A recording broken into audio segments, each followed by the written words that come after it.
And now it's time for Trader Mayne. So last time Trader Mayne was on, he made some great calls in gold, and he does trade a lot of crypto. And since that time, crypto has staged a great rally from 3,000 to 12, 13. So thank you for coming back, Mayne.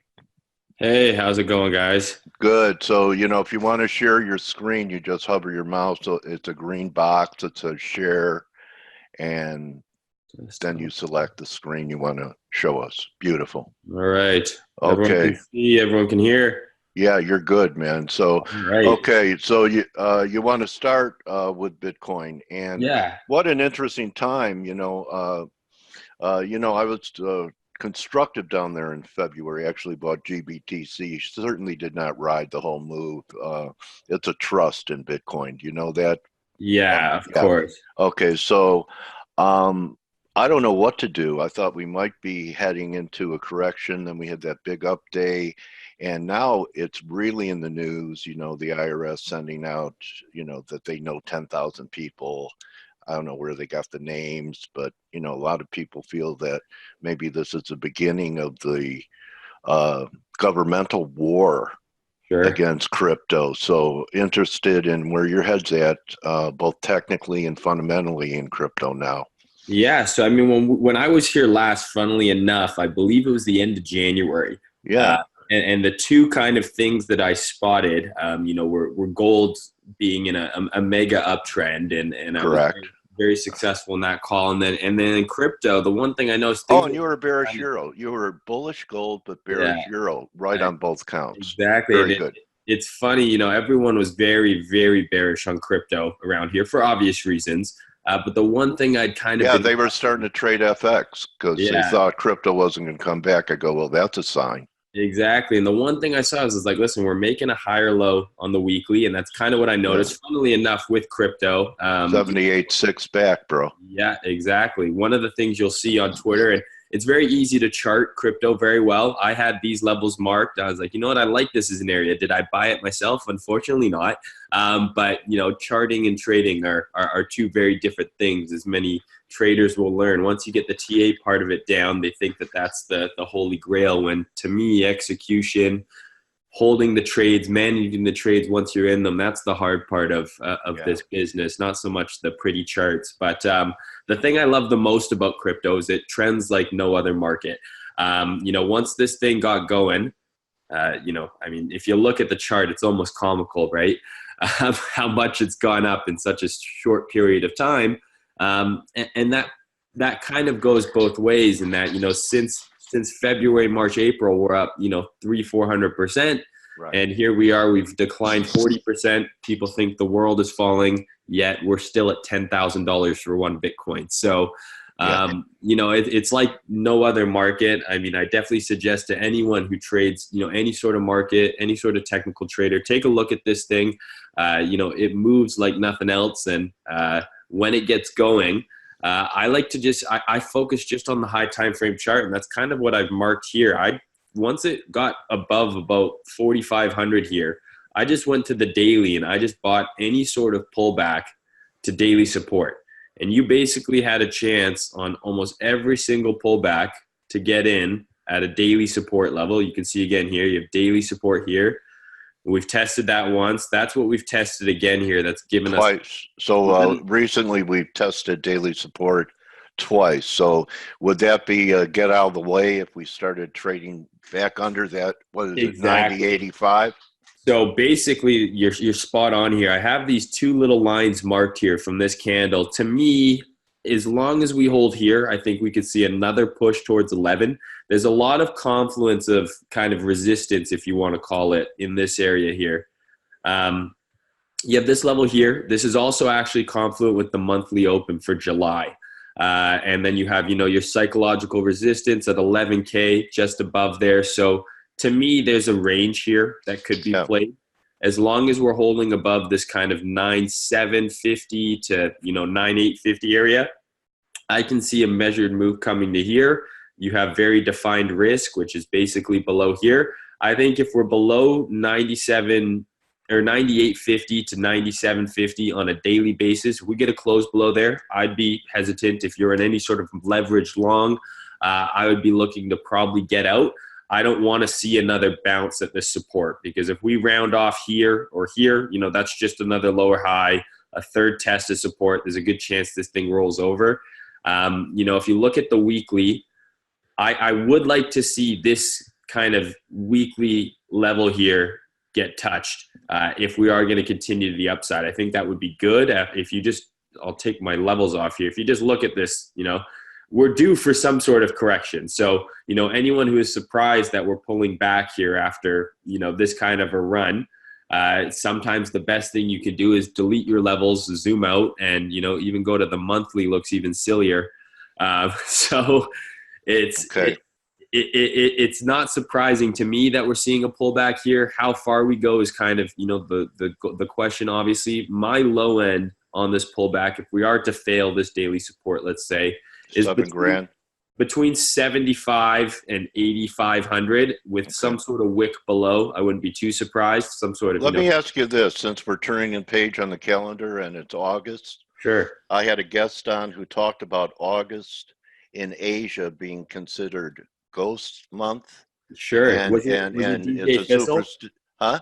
Was it DJ Thistle? Yeah, DJ Yes. brought it up. He's excellent. And he said that could be the time where we get that correction, because Asians are a very big part of the crypto market, and they don't do a lot of investing in August. So what do you think of ghost month?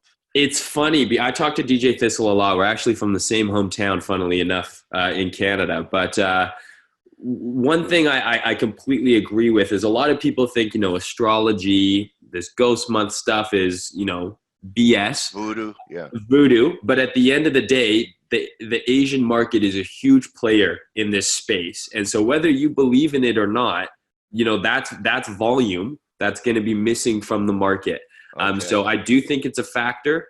You know, he is one of the best at analyzing these charts based on, you know, on his astrology readings, on, you know, time of the month. There's another festival called the Lantern Festival that happened right when this started happening, which is like a very prosperous time, you know, in that community. So I thought it was April Fool's when it broke out there. Yeah, that too, I guess, right? Everyone thought it was a joke. Yeah, the shorts were the fool. Yeah, exactly. And I mean, I don't think you should discount it. I think information is everything, you know, in a market like this. So, you know, any sort of piece you can have that you can add to your arsenal, you know, I agree. Another thing to consider when you're looking at Bitcoin, and this has been floating around on Twitter a lot lately, is that it's been following this gold fractal from the gold bull run. And if you look at this bull run that gold had and this kind of bottoming pattern had, it looks very similar to what Bitcoin is going through now. And I could do a little side by side here and it will look, it's quite, and DJ Thistle is the one who put me onto this. So I consider myself kind of more of a purely technical trader. But when he put me onto, you know, this fractal, if you want to call it that, you know, I found it very interesting, and he's been following it for some time. And, you know, it doesn't take a rocket. What year is that gold? So this is the bottom of gold in 2000. Okay, I see it. I mean, it doesn't take a rocket scientist to see these market cycles look kind of similar.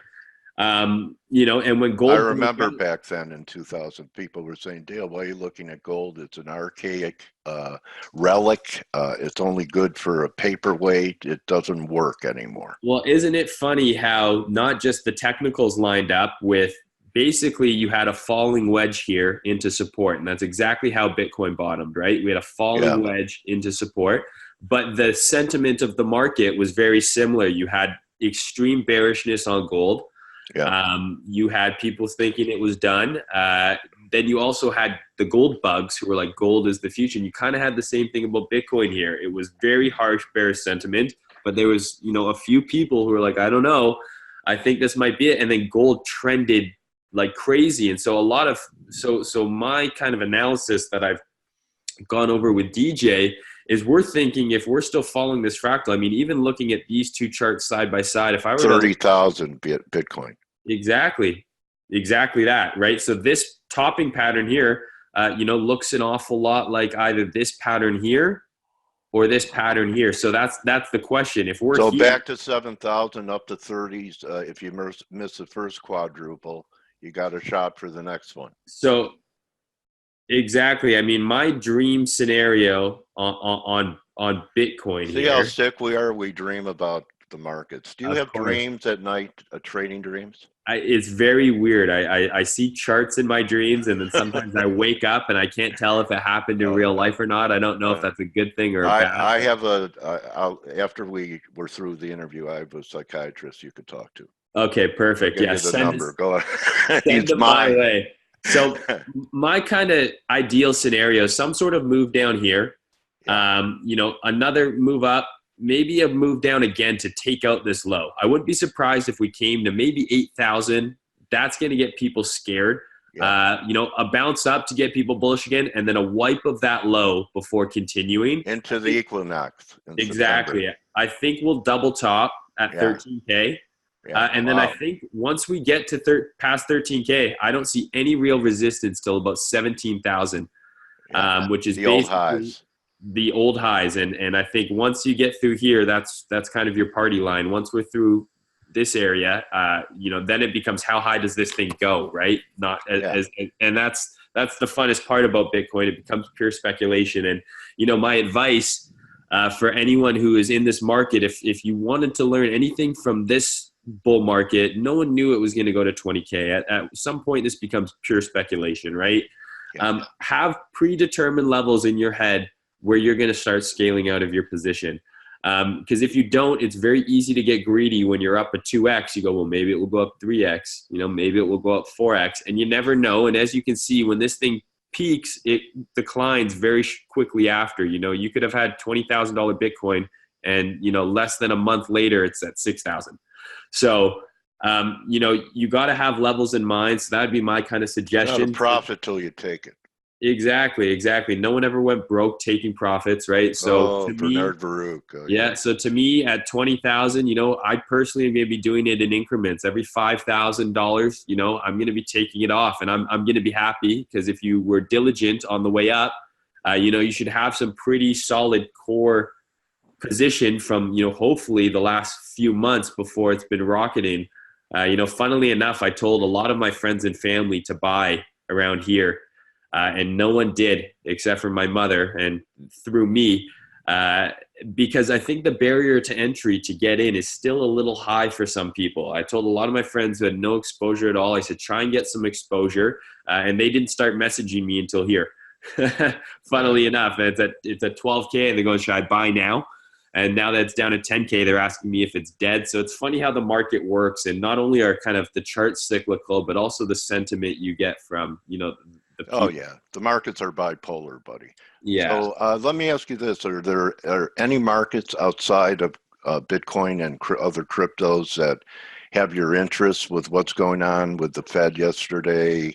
You doing anything else? Because prior you were trading gold and wondered if you were negative euro, and that's been playing out. So wondering what you're thinking outside the box of crypto. So gold was a very nice run. I'm no longer in a position on gold, but I believe Gregor was his name, right? The last guest here. I kind of agree with him. Now that I think gold is forming some sort of a range here after trending pretty well. You had a nice falling wedge here into support, led to this last leg up. I don't think many people thought gold was going to go this high. But if you zoom out to the monthly chart here, to me, we're halfway back. Here. Is the break of this, what we're doing is we're breaking through this monthly resistance. So Matt in this area is shaded, right? We had 1, 2, 3 tests, 4 tests, and we're finally breaking through. So when we close above this thing, I have no doubt in my mind that within the next 3 years, we could see a new all-time high on gold, maybe even less. What would turn you bearish gold? Pardon me? What would turn you bearish gold? I think getting back below, the 1,300, I just don't see it happening. But getting back below, if we zoom in a bit for a little more detail here, filling in some of this wouldn't be out of the question. Obviously, this is, a huge extension here. but I wouldn't want to see us get back below this swing low. Well, okay. Which is who huge. would that's long? So yeah, I mean, any would you say it was such an important breakout at 1380 that that if we negate it, it might be a problem? exactly. I mean, I don't want to see us get back below this kind of monthly, I would call it a block or a pivot. Now that we've broken here, this 1330 level, right? This to me, 1332 here, very clear level. Once we broke there, I don't want to see us getting back too close to there. I play gold on a very high time frame. So my crypto fiends who are like all-time high in 2 years, they're going to I'm going to be ancient by then. That's so far away. It's like, these plays take longer to play out. Goes faster than they think. Yeah, but it will creep up on you, right? People thought they were going to have forever to buy gold sub $1,200, and look where we are now. So I actually quite agree with Grega here. I would not be surprised to see some sort of dip, maybe below these lows here, right around 1380 is, I think, basically the same level he had. And then the test is going to be here back at about 1410. So to me, I think, confident with his analysis on the dollar, some sort of dip towards 1380, and then this is the test, 1410. If we reject off there, I think we'll see a deeper pullback. This is the area I'd be watching. If we can regain 1410 after sweeping this range low, I would call it, then I would expect another continuation to the upside. But I wouldn't be surprised if we see some oscillation between kind of 1440 and 1380, which gives you a very nice range to play. If you're an intraday trader, go on your chart, mark out this range, and you're going to have some very nice levels where you can key off some kind of intraday, interweek trades, in the meantime. In terms of currencies right now, I live in Canada, so I'm always concerned about my dollar CAD, and this is not good for my dollar CAD. Let's pull up so to me, I'm thinking the Canadian dollar is topped here. I think what we have here is, you obviously have an uptrend going here. And I think this breakdown, I'm going to pull up the weekly. I think it looks best. Because the BOC is one of the only central banks that, hasn't talked or moved on easing. Do you know the reason for that? I don't. Why they're so stubborn about this? I mean, I guess it's definitely worrisome, and so I run a business here in Canada that works with a lot of U.S. clients. So I always have a keen eye on what this currency is doing, because I want to, not only do I trade it, but I want to trade my money at opportune times. And we've been getting crushed. But as much as I think that the dollar is looking bullish, I do think that this pair has topped. To me, I consider this a break in market structure here on the chart, and I think this is a lower high.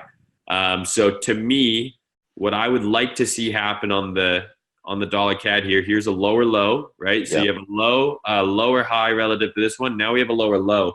So what I'm looking to do is I'm looking to sell a retrace. I think we're going to see, confluent with a breakout on the dollar, which we're seeing, I think we'll see one more move up here.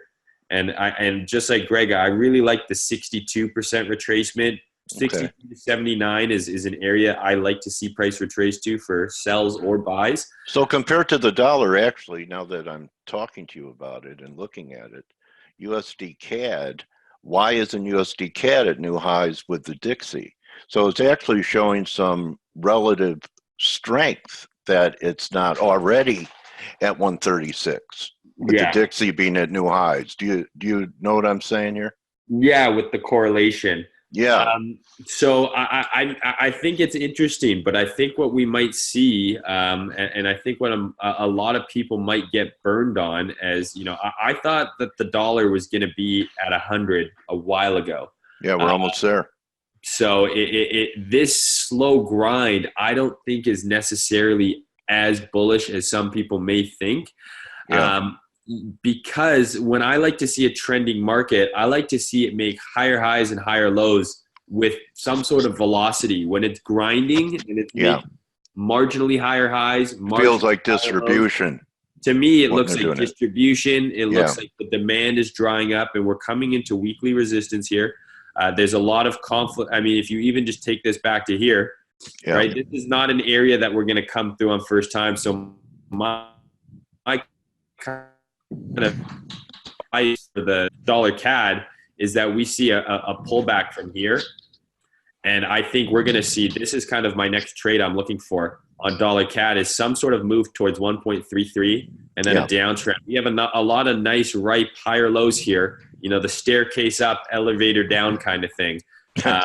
So I wouldn't down is be faster. surprised to see a repeat of this kind of price action here. You know, you have that slow grind up, a top, and then it gets wiped. I mean, I would love to see one of these on the dollar CAD just for my sake. Okay. But that's kind of my view on dollar CAD. How about stock indexes? Do you ever dabble? Sure. So, I mean, I unsuccessfully tried to short the top of the S&P, I think 3 different times. So didn't go so well. Yeah. I mean, this only is 3. Yeah, exactly. This is a right, perfect lesson in not fighting the trend, guys. Right. So, it's all fun. It's very fun to want to be the hero. Who's like, I nailed the top of the stock market. But prudence over valor. Yeah, exactly. Couldn't have said it better myself. So how about now, that candle we're looking at now? What do you think? So, I mean, I'm thinking we're still in an uptrend, but I do believe that we are slowing down. So I would like to see some sort of pullback back into kind of these highs here. Mm-hmm. And I would look for bullishness there. I mean, basically, to me, the stock market, I don't want to see get back below, you know, this level here, kind of the 28.75, 28.33. Like, I think this has to be rock solid or we can see a very steep decline. So I ended up shorting here.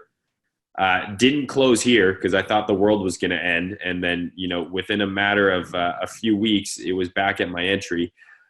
So, you know, I don't want to fight the trend on this thing, but I do think we are going to, and you can almost see we've almost spiked into it already. I wouldn't be surprised if we see some sort of pullback into the low 2900s before continuation. I mean, this made a marginally higher high here. But this is not something I trade on a daily basis. I think part of it was an ego thing. I saw a lot of news swirling around about how the market was topped, and I was like, I want to be the guy who called it, and it didn't go so well. Yeah. Well, next time you have the urge to make a call, use your cell. Yeah, exactly. Listen, I'm so glad you came back, Mayne, and you know, some crystal clear looks that you provided today. Now would be a good time. If you want to cover euro, okay, go ahead. We go over euro. All I'm saying is it's going to parity, and that will be the call of my career. Okay, all right. A lot of people calling for that. Maybe an intermittent rally first, but yeah, I think we'll have some sort of. I mean, the monthly looks rather grim, but I think we're gonna have, and I think this is, you know, I should look into Greg's analysis more because it looks like we have a lot of the same looks. He's great, man. Yeah, it's so fun, and that's what I love about trading is, you know, he's doing a lot of Elliott waves, something I've never had experience with ever, but I love seeing people with different ways of analyzing the charts coming to, you know, the same kind of end conclusion is very cool. Well, F.A.C.E is like the law of attraction, right? So, yeah, you know, you attract good traders to hang out here with our team and give people confluence of opinions to give them more conviction. Yeah, I absolutely love the law of attraction. I believe that stuff works, you know, every day there. So very cool to see. Well, you know, I'm sure that, you know, we had a nice crowd. You were on investing. You are on being streamed on investing.com as well today. So what would be the best way for people to stay in touch with you? And if you want to show your website and the services you offer, this would be a good time for it. Yeah. So if you want to stay in touch with me, my most accessible form of communication is through Twitter. It's just Trader Mayne, Mayne, just like it's spelled out here, but with an R at the end. I post there every single day. My DMs are open. I try and answer as many DMs as humanly possible. Obviously, if they're genuine questions and you're not asking me to shill some altcoin, I'm never going to do that. I do have a website which you guys can check out. I'll just type in the link here. And our website is focused on education in the crypto space. We're not a signal service. One of the things about the crypto space is it kind of has a bad rep for being a little scammy, being a little shady with the ICOs and just the pump and dumps or whatever you want to call it. It's an unregulated space. I mean, it's the nature of the beast. But we're focused on education. So I run this group with 2 other traders. We're purely focused on price action trading. We have an educational course which can basically take a relatively new trader and a beginner, teach them how to mark up the charts, teach them about risk management, how to operate the various different trading platforms like BitMEX and Bitfinex, and teach you to execute your own trades rather than trying to tell you what to buy and sell.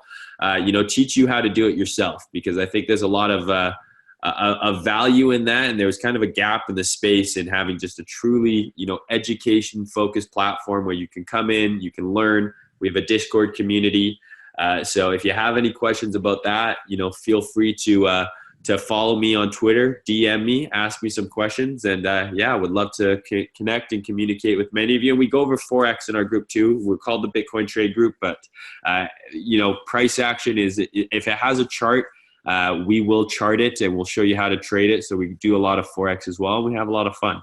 So Discord is a platform for like having a chat room, right? Exactly. It's like Slack. Okay. If you know what that is. Zoom, like we're using exactly. now. So we Except can you know what I like about it? It really speaks to the times we're living in. Yes. So trade the markets that are affected by the Discord with trade tensions and everything else going on. Exactly. With so thank you so much, my trading warrior brother, for thanks for having coming me, back and some great looks and clarifying a few things and levels. So really appreciate you coming here to edify our community today, Mayne. Awesome. Looking forward to being back soon. Thank you so much. All right, buddy. Everyone, that's Trader Mayne, at Trader Mayne. Follow him on Twitter. Great technician. And that's a wrap. We'll see everyone. You could trade the NFP live with us tomorrow. And we'll see what kind of number backs up what Jay Paul did. Remember, don't just count your pips. Count your blessings. You're welcome, Stavros, DJ, Ite, Corey. Good hunting the rest of the day. See everyone to wrap the week with the NFP, which will be no freaking problem. NFP. Talk to you later. Adios.